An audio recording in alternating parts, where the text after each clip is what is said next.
it's gonna be alright. I've discussed at length the various dates and events which the LGBT community hold every year, and they have quite a lot. So this ranges from Coming Out Day to International Day Against Homophobia, Biphobia and Transphobia, all the way to Non-Binary Day, International Pronouns Day, and a Romantic Spectrum Awareness Week. But what is probably the biggest date for trans people is Trans Day of Remembrance. This is an event which is held every year on the 20th of November. The organisers say it's to commemorate the trans people who have been murdered across the last year, and various vigils and events are held supposedly in their honour. I have a huge problem with Trans Day of Remembrance. It's something I've discussed at length in the past, and I actually made a video on it last year. I don't want to repeat too much of what I previously said, however I am aware that my audience has grown quite substantially since then, so I might reiterate some of the previous points that I've made, but I do want to give a quick rundown on what my issues are before I go into my further problems with Trans Day of Remembrance 2019. The implication of the event is that trans people are facing an epidemic of violence and murder, and this has been going on for numerous years and seems to be getting worse. However, they are putting a motive on the deaths of hundreds of people every single year. They use this to push an agenda at home, whether it's attacks on the media, gender-critical feminists, conservatives, whichever groups that they decide that they don't like, they'll use it as a hammer to beat them down. They do this in the name of, well, love and peace, in that they are being morally righteous by doing so. And they shed tears over people they've never met, and they have absolutely nothing in common. They also try and group people who aren't actually trans in the people who have died. This is something which has happened this year as well, which I am going to comment on. The overall implication of the event is that it is a dangerous time to be trans, and that we need to listen to the right trans people to take action against what's happening. There are many problems with what the actual agenda that they push, and one of which is that the actual number of people who are being murdered is inflated by where the murders take place. For example, in Brazil, that has always had the highest death count, and this year it is certainly no exception. Similarly, Mexico is also one of the highest countries with trans homicides, but there is a very important point with these two countries, and that they are dangerous places to be regardless of your gender identity, and this very rarely seems to be taken into account. Another problem is the professions of many of the people who have been murdered, and that is that a great number of them are sex workers. This is important to highlight because being a sex worker, being a prostitute, can be a very dangerous line of work because there is not a lot of legal protection for sex workers. So you're therefore at the mercy of pimps and abusers. This is something which isn't just true for trans women, but women in general. And whilst they are now highlighting that a great many of the dead are indeed sex workers, this always seems to be missed when you look at the vigils which are held, and they act as though this could have been any one of them who could fall victim to, well, murder by a pimp, when we have events being held in Leeds, in York, with people saying that how this impacts them so much when they're completely removed from the worlds that this took place. So let's have a look at some of the things that have been said with the statistics this year, although it should be noted that the death count this year is actually lower than it was in 2018. This year, 331 trans people were reported murdered, whereas last year it was 369. One of the main points which they're highlighting this year, however, is the amounts that were murdered in America, and this has indeed risen. A further implication is that a great many of the trans women murdered in the United States were black, and so therefore there might be a play of racism in with the transphobia as well, and that this particular group is more likely to fall victim to murder than anyone else. Statistically, that is true. But are transphobia and racism both motives in these deaths? Well, it's actually quite hard to say because the reporting on them is fairly scant at best. For example, one of the murders highlighted by the Huffington Post is Claire Legato, a black trans woman who was shot in the head in Cleveland on the April 15th after a fight broke out between her mother and the suspected shooter John Booth. The Huffington Post article doesn't really give much more information than that. However, a quick search online will find that it was apparently an argument over a tax check which led to the shooting of Legato. This indicates that John Booth was someone who was known to the family. This wasn't a random stranger. And even from this basic reporting, it doesn't seem that transphobia was the motive when there was something else going on. And in fact, this is a trend that you can see in many of the murders of trans women, black trans women, in this year's list. There isn't necessarily anything which is saying that they were murdered purely because they were trans or because they were black or because they were black trans women. There are always going to be other factors that are at play when these kinds of events happen. Now, I have touched on this in the past. A link to that video will be below as well. Another name in the list is Jordan Kofer, a trans man who was one of the 9 people killed in a mass shooting in Dayton, Ohio. Again, the names that are being mentioned for Trans Day of Remembrance is ones where they are very heavily implying that it is transphobia that is a cause for the murder. But certainly with this, I think it can be ruled out. In fact, it was reported that Jordan was the brother of the shooter. In a CNN article, I know it is CNN, it mentions that whilst authorities were searching his family home, they found writings that expressed an interest in killing people. And whilst they didn't indicate any racial or political motive, they have seen that he would retweet extreme left-wing and anti-police posts, as well as support Antifa. I should also highlight that the killer's Twitter bio has his pronouns mentioned in it. Now, I do not think that a transphobe who has killed other people, not just his trans brother, would actually have his pronouns in the bio if he hated trans people. There is absolutely nothing to suggest that transphobia was the motive. In fact, it's also been reported that he had an extreme hatred of women. There's certainly nothing in there to suggest he had an extreme hatred of trans people.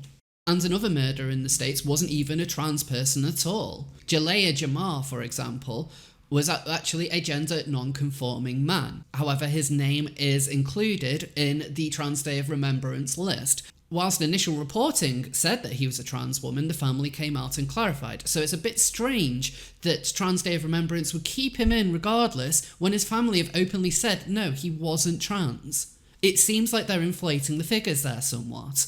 And then we look to the UK, where one trans woman was murdered. And this was Amy Griffiths, who was murdered in her home in January. However, again, we don't know what the full motive of this was. We don't know what the full story is, because the murder trial has actually been adjourned until next year. Now, these are just a few examples of the many names that are on the list where I can point that we don't know if transphobia was the motive, and in fact, it's very likely that it wasn't. So with all that being said, why do I have a problem with it when this is just basically dodgy reporting? Well, this is because they're going really hard on the agenda this year. For example, despite the actual murder rate being down this year, they have now focused on how many people have been murdered between January 2008 and September 2019, recording 3,314 trans and gender diverse people. Now, they say that migrants make up a high number of the reported murders in Europe, but they don't give any kind of statistics on where they got those figures from. Again, a lot of trans people's murders don't have a lot of information to them, and that includes their immigration status. Certainly this year, none of the murders that I could find in Europe had any kind of names or any link that would suggest that they were migrants or refugees or anyone who's kind of foreign to that country in which they were murdered. So where do they get that figure from, and why is that relevant? That seems to be insisting that there might also be a motive of racism involved as well, but you've not clarified on that. You've just said, well, lots of migrants have been murdered. You've not even said how many or when. Like, that in itself is pushing a political agenda. I should acknowledge that they do recognise that 2/3 were sex workers, which certainly this year it is a lower number. Overall, it does make up a sizable proportion. But again, a lot of outlets reported on this, really pushing that agenda. For example, in Australia, there was one trans woman murdered. She was from the Philippines. And in a piece on junkie.com, they write that Trans Day of Remembrance is a day of sorrow, but for many it's a day of anger. A day when we look at the progress that trans people have made in fighting for our rights, highlights that the process has been minimal and incremental, and always a struggle and a fight and understand that trans people remain a community who are at risk. In Australia, trans people are increasingly under attack. Even as we grieve for our dead and grieve for Melody Bruno, we are faced with ongoing vilification from media outlets such as The Australian, whose roving editor-at-large, Bernard Lane, has waged a one fedora war on trans kids. And in fact, they're not the only sites to target the media.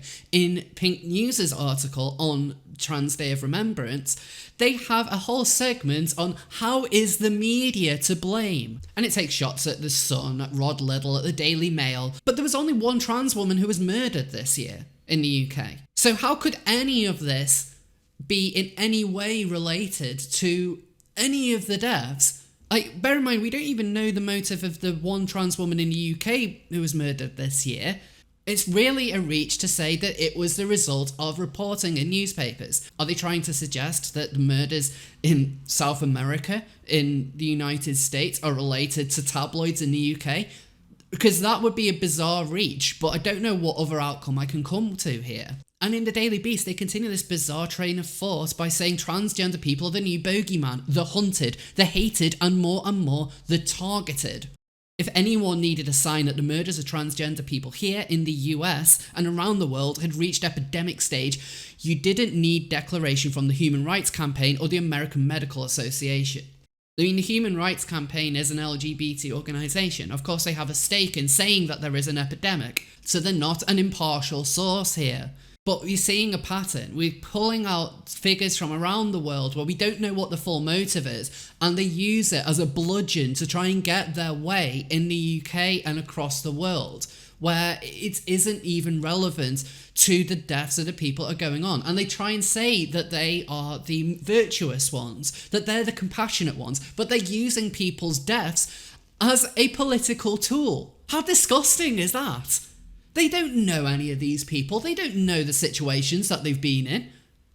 And yet they will try and use words that are intended to horrify audiences that don't know any better by saying that we are being hunted, that we are facing almost epidemic genocide proportions. I don't even need to touch on the fact that the numbers they're giving out for the population as a whole are tiny.